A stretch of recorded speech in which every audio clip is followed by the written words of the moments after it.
anong mensahe ang kailangang marinig ng mga Capricorn sa period na to. Pwedeng nangyayari na itong magiging reading natin or mangyayari pa lang. Kung di man para sa inyo itong magiging reading natin, di baka para sa someone na malapit sa inyo o sa someone na kakilala nyo mismo.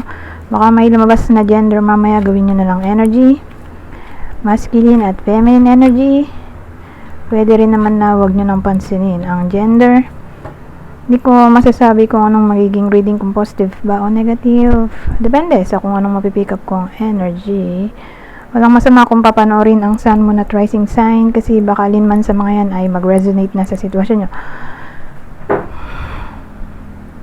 So, meron tayong Judgment, Wheel of Fortune, Hermit,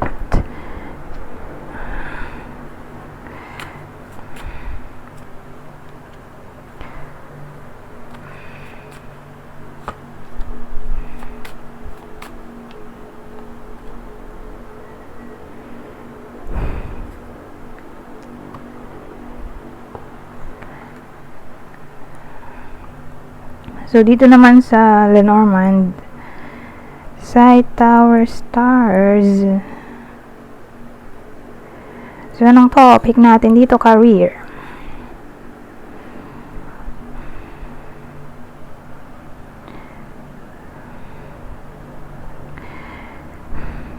Ang dating sa akin, may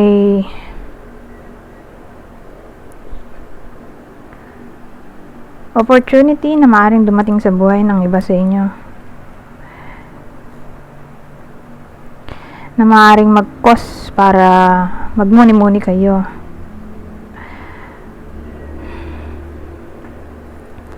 Ngayon, ang ending, mukhang i-grab nyo yung opportunity.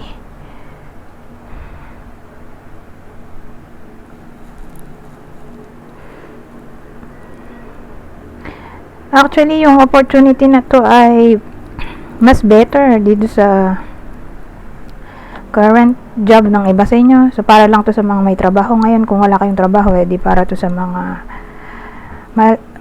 tao na malalapit sa inyo na may trabaho. Ngayon nga, may darating na opportunity sa buhay nila. Much better to sa current job nila. Or ito na yung dream job nila. So, malaki ang chance na mag-resign sila dito.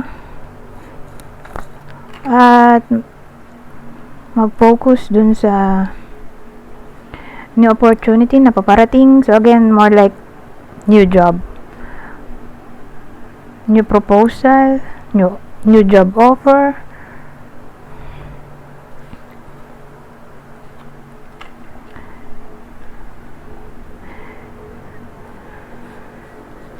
So, mukha na tong turning point para sa mas better job para sa iba sa inyo. Ngayon, career naman yun. Kung di man para sa inyo yung reading, dito naman tayo sa susunod.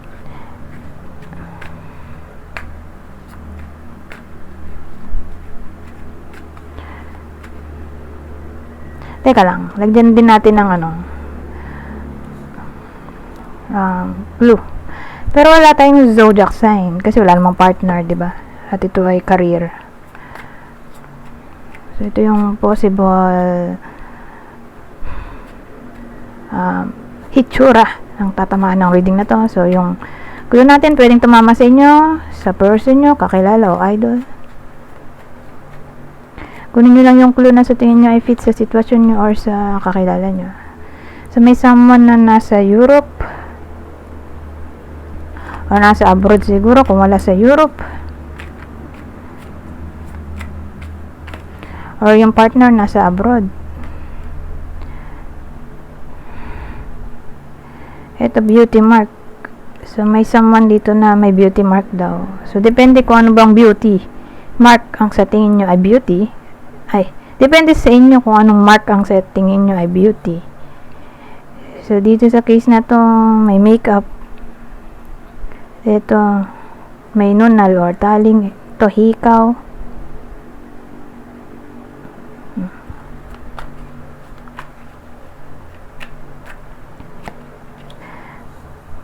Ito, tribal.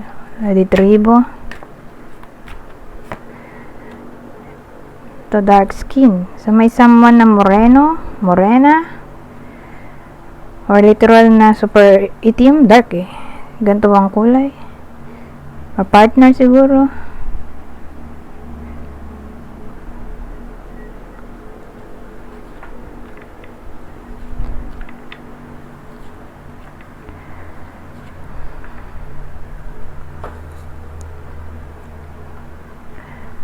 So, ngayon,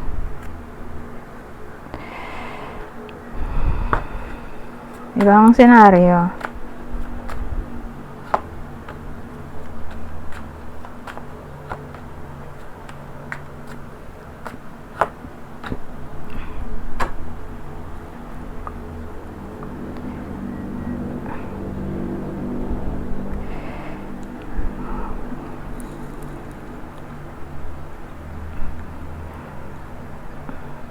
Ayusin ko lang. Sandalit. Tingnan eh.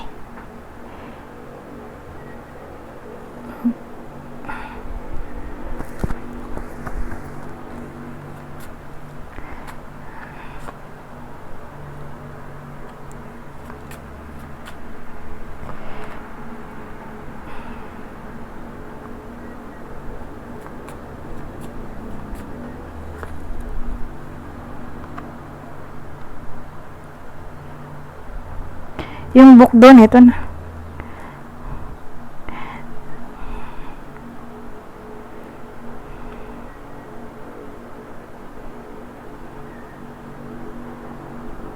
Pero ang meron tayo ay Seven of Cups, Page of Swords, the Moon, Letter, Bear, at Book. Page of Swords. So, inisip ko ano ba itong topic dito.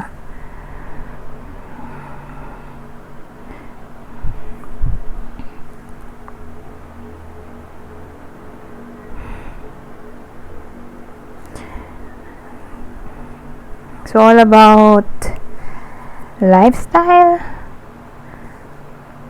Yung topic natin, lifestyle. O pamumuhay. Way ng pamumuhay.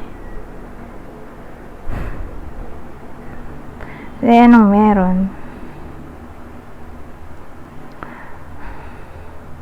Ano eh? May something na may kinalaman sa lifestyle nga. Pero ang dating sa akin yung lifestyle na yun ay maaari makapekto sa health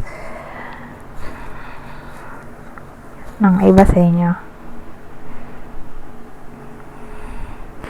Kasi parang ano eh, itong dalawa mukha siyang lab test or chart.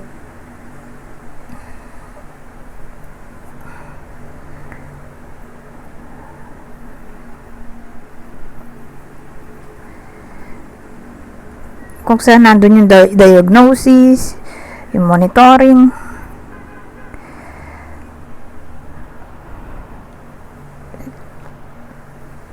So, in short, beware sa lifestyle nga. Kasi yung lifestyle, kung alam nyo sa sarili nyo medyo nagkukos ng danger, eh, di iwasan na. Kasi nga, pwede itong mag-lead sa health issues at baka ma-confine or tawag dito, ma-confine or magpagamot.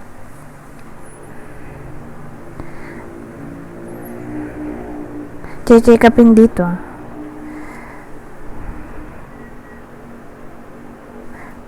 So, ngayon meron pa kayong way para hindi ito mangyari. Well, may choice tayo dito sa 7 of Cups para itama ang dapat itama. So again, applicable lang to sa mga taong alam nila sa sarili nila na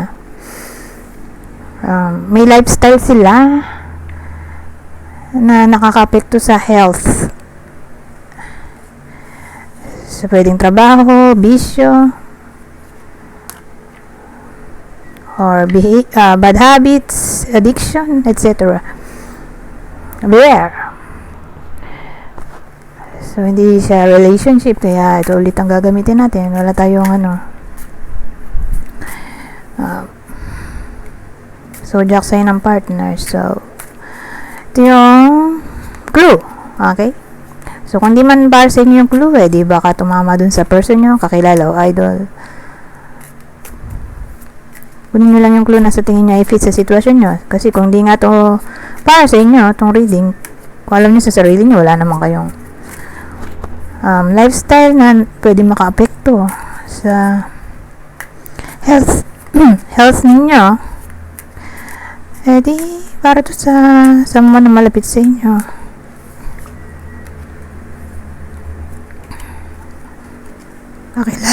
Kakilala o idol, ito skin condition, may sakit sa balat. Ito may sakit na sa balat. Kasi again, yung lifestyle ay maaaring maka-apekto sa health condition ng iba sa inyo. So ito may existing ng sakit dito sa balat ng iba sa inyo. Ito albino, sobrang puti naman to, sakit din to sakit sa balat din kasi sobrang puti, masyadong sensitive yung skin.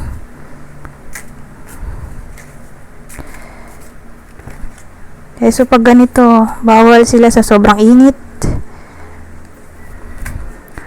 o radiation. So hanapin nyo lang sa internet ano yung pwede maka-apekto sa iba-ibang sakit kasi ng tao,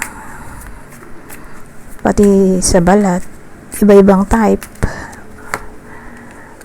So hanapin nyo na lang sa internet or magpa-consult na nga lang sa doktor para mas clear, diba?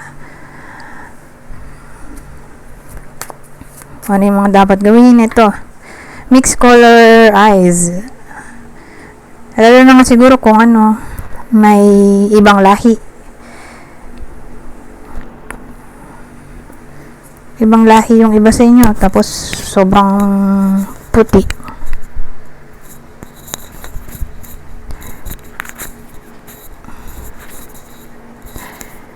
Di sila yung pwedeng tamaan nito.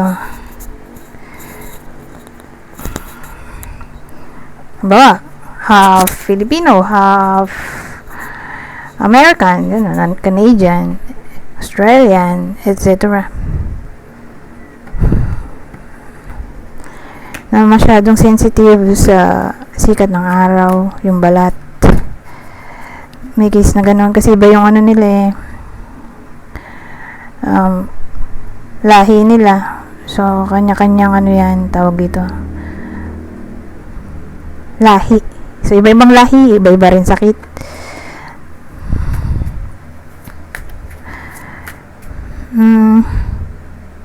So, kung di half foreigner, half Filipino, half foreigner, kasi half ba naman yung kulay ng mata. Rare kasi to, hindi naman necessarily hindi nangyayari, pero 1 in a million yung chance na magkaroon. So, parang sa aso, pusa, iba yung kulay ng mata. Since di siya masyadong realistic, di may someone na nag-wear ng contact lens.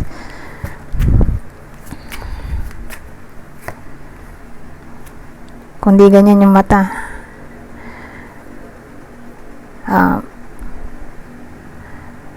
di hindi siya normal sa Pilipinas, kasi dito sa atin brown lang yung mata, di ba? Kung hazel green, blue, di sila yung tatama ng kulay na to. So, kung di inborn na ganun kulay, di contact lens nga ito, white clothing. So, may someone na mahilig sa white. Or, baka uniform to, all white. So, sino ba yung, anong trabaho ba yung all white?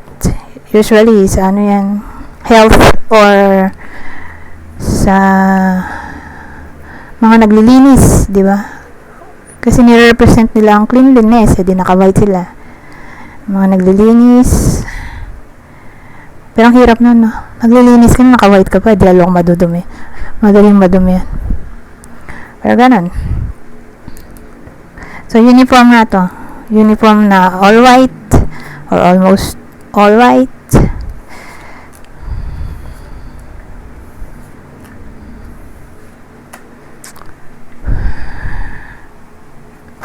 Ngayon, wala tayong nakukuhang relationship.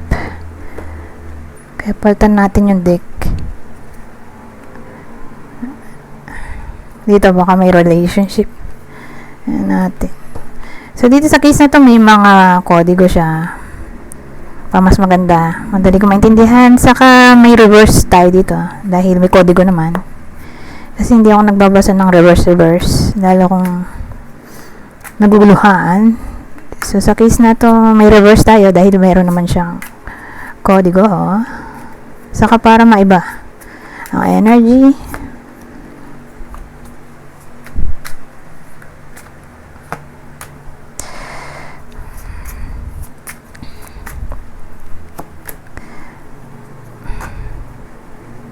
O, dito.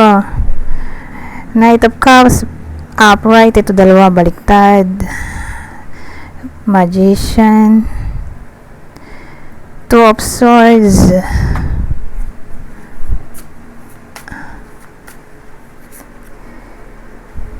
Kaya lang kasi di ko makikita yung kodigo. Dito natin ito ilagay.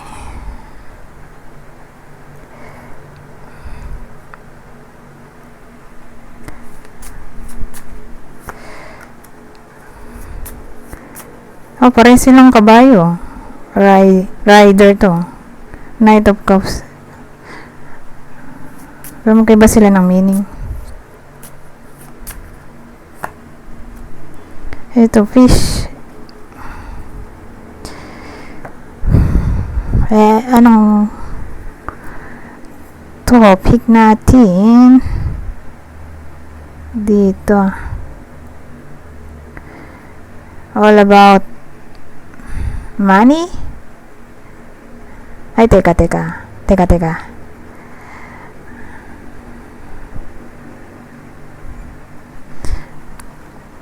Kasi maraming pwedeng case eh. Abandonment, money, neglect. Ay, hindi kita. Ayoko na ayusin. Magtatagal tayo. Dito na lang. So, child to. Itong clarifier ng fish ay child. More like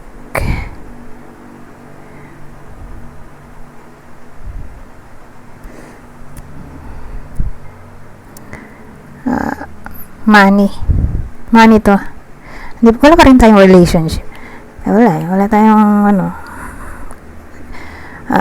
wala tayong cards na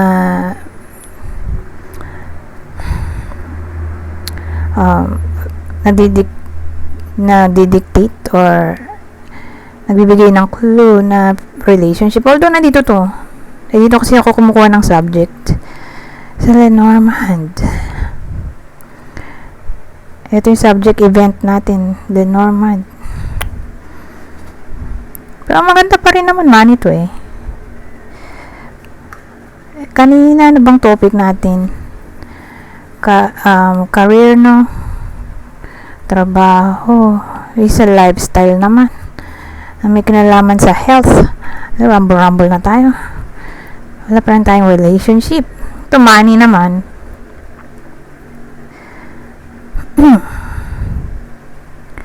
So, anong meron?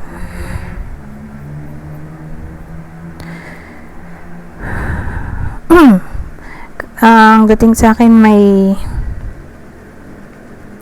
new opportunity na maaaring dumating. Kasi may child tayo. Child advisor, parating pa lang to. Pero din tungkol to sa money. Success, andito yung key. Kaya lang, tingnan natin ang mabubuo ko dun sa tarot.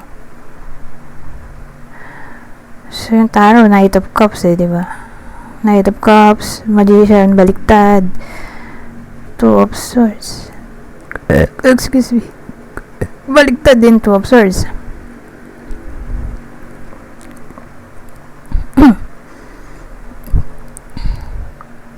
So, anong maaaring mangyari? So, ito na yung future outcome natin sa tarot.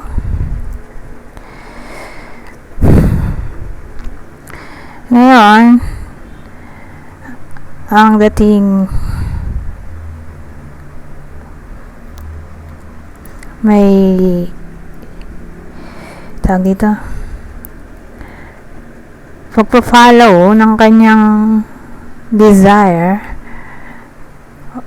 or follow ng kanyang gusto base sa emotion niya.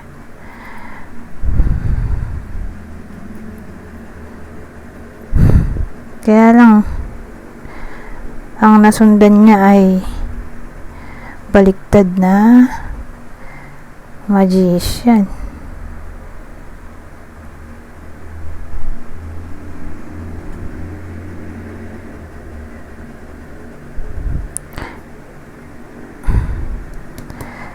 Ang dating sa akin edi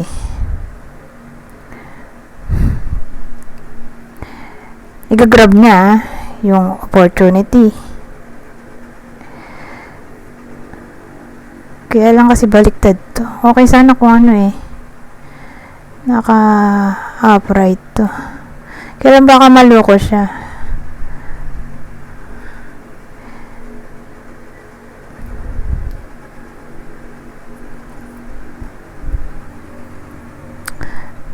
Baka maloko siya dito. Ito naman, meron tayong Two of Swords. Baliktad naman siya. Maganda na, may ibang meaning. Decision na yan, diba? Kasi kung upright siya, indecision. Ito, decisive action.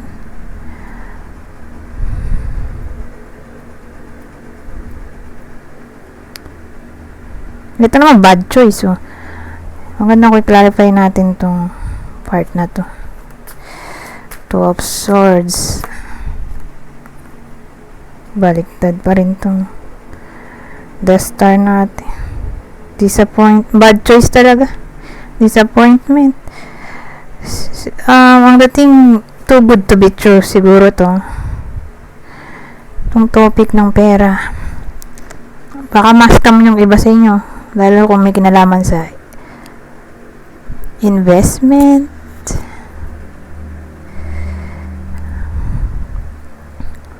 or business na kailangan mo maglaan ng pera. Parang may involvement ng pera kasi na parang paikutin, manipulation din kasi ito ayun pala nakalagay pala. Paikutin ang iba sa inyo sa magandang story.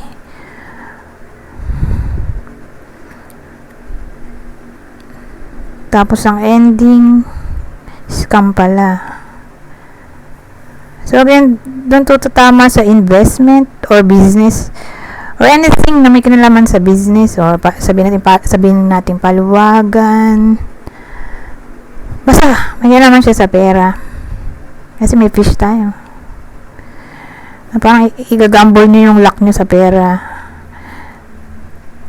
So, baka nga mamanipulate yung iba sa inyo sa story na too good to be true. Tapos ang ending, madi-disappoint kayo dito. Ayun disappointment. Bad choice. Mali yung action na napili o ginawa. Kasi dito sa Knight of Cups, naging kayo dito emotional, na parang nadala yung iba sa inyo sa magandang sinabi. Tapos ang ending, ginrab nga yung opportunity. Kasi ito kasi darating pa lang, rider. O news, may naman siya sa news. So may magbabalita sa inyo na kesyo ganto ganyan. So again, news sa pera. So kung mangyari man to, at may someone na dumating sa buhay nyo o darating pa lang, at magkukwento nga about business, investment, or anything na may kinalaman sa pera, na niyakag kayo na sumali daw sa ganto, sa grupo na yun nga, let's say paluwagan, or again, basta pera, may kinalaman sa pera, turn down nyo na yung offer, or else madi-disappoint nga kayo, bad choice kasi mukhang mapapaniwala kayo dito. Ito, manipulation. Mapapaniwala kayo ng taong makakausap nyo. Madadala kayo ng emotion nyo. At more like igagrab ang opportunity. Or only to find out na scam pala. Scam lang. So, yan. Beware.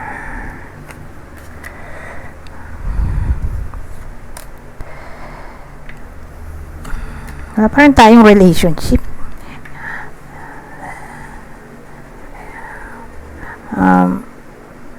Since di nga siya relationship, ito pa rin.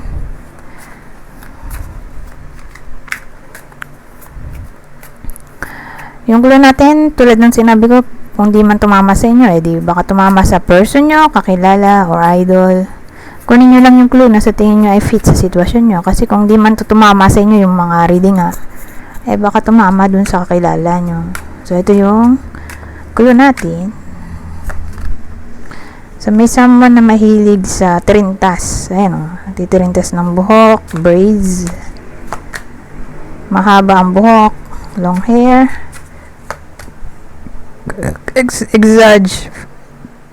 Exaggerated features. So, may someone na mahilig sa malalaki, mahaba, excess. So, tulad nito, makapalang makeup, mahaba masyado yung kuko, malaki masyado yung hikaw, masyadong marami yung jewelry, ganon.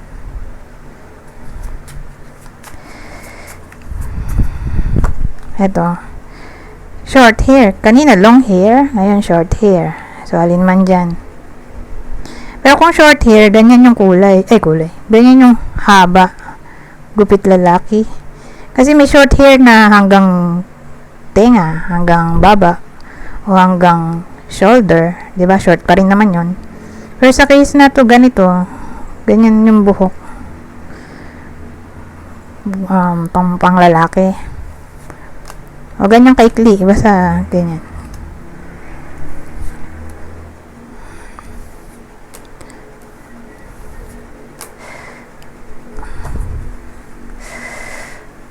Ayan. Ito, last na talaga. Tingnan natin kung may relationship pa rin dito. Diyos ko po. Last na to. Kung wala, edi better luck next time na lang.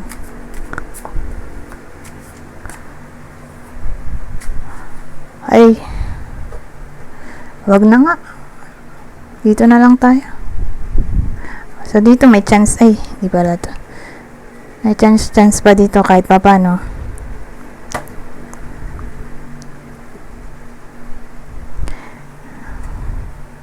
Kasi baka wala na naman. At least dito, rumble. So, sabi dito, future higher self. Portal to your higher self.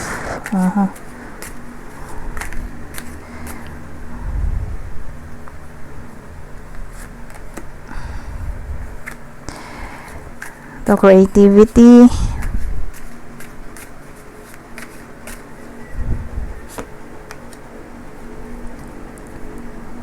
Awakening.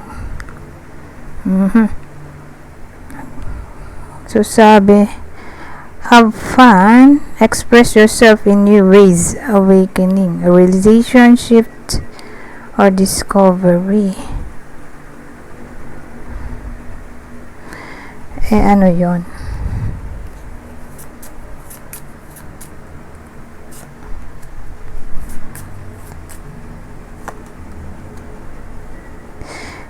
Creativity.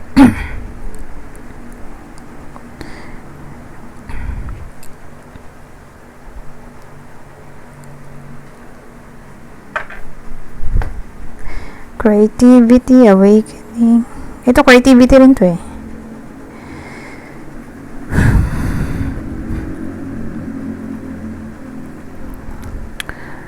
So, anong meron dito? So, sa period na to, usahan natin na mabubuksan ng creativity, awakening. Mabubuksan ng creativity ng iba sa inyo. Pero more like tungkol to sa arts. Yun yung pagbabago dito.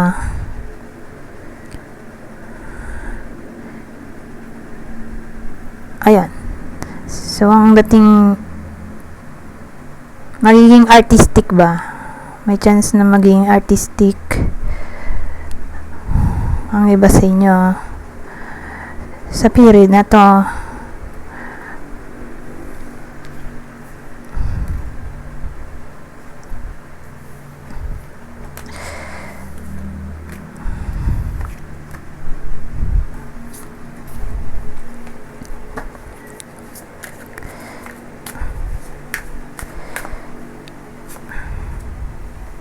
Ito, success. Self-awareness. Oh. Ano yun? It's your time to shine. Success from what you pour your heart into. Self-awareness, tapping into your higher self. Questioning routines and patterns.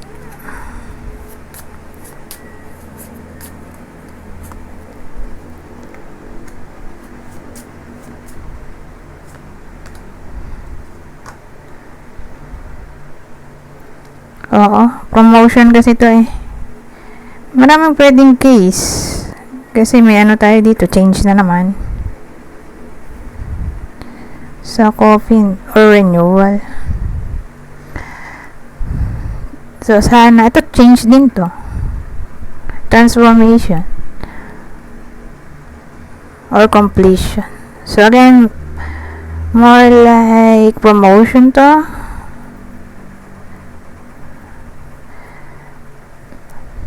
Makakatulong tong self-awareness or anything na may kinalaman sa self.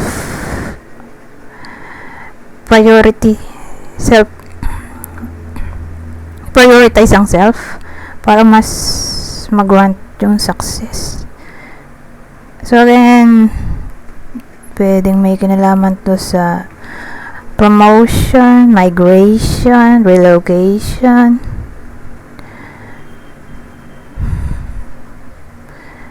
pagpasa ng exam,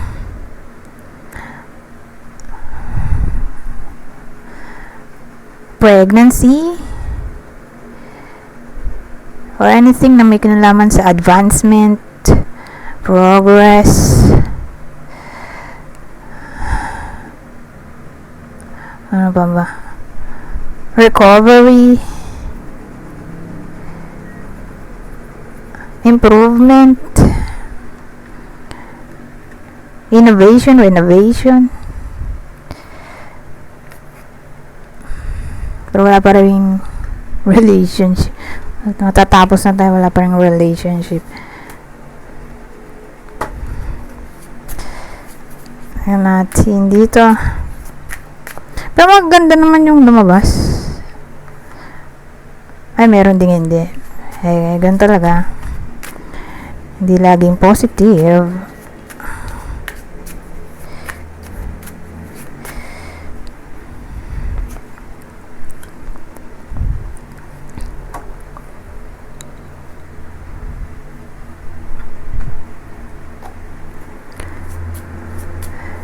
So, ito na ending natin sa part na to. Iba na kasi gagamitin ko.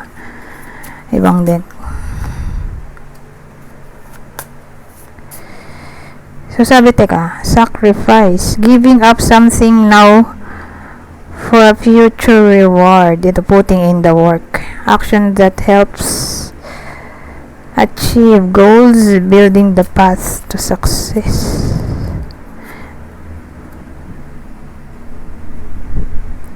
Ito, tingin ko all about ito, relationship, marriage, loyalty, commitment. So, para mag-work yon, relationship, marriage, may kailangan mag-sacrifice at mag-put ng effort para magtagal or ma-achieve yung mga goals. At para mas maging successful, so again, may kailangan i-sacrifice. So again, dito sa part na to, relationship na to. Relationship, marriage,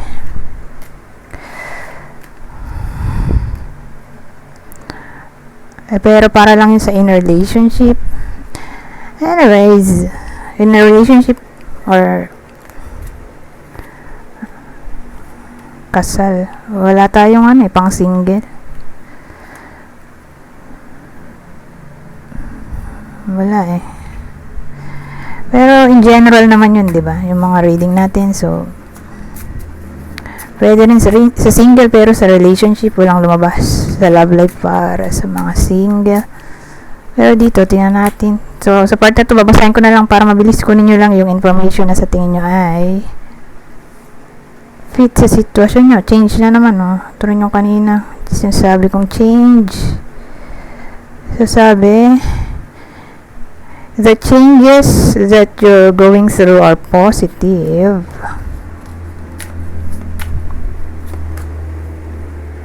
Ito rin yung kanina, yung sa self na sinasabi ko. Yung all about self,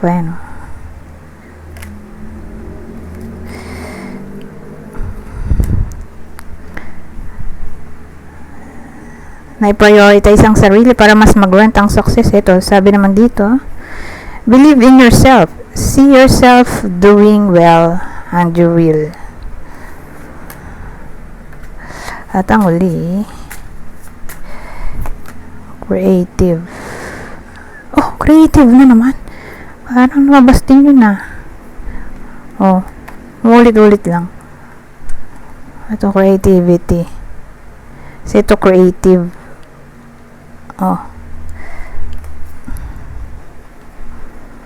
Sabi dito, draw, paint, think, and act in creative ways. Anyways, hanggang dito na lang. Goodbye. For now.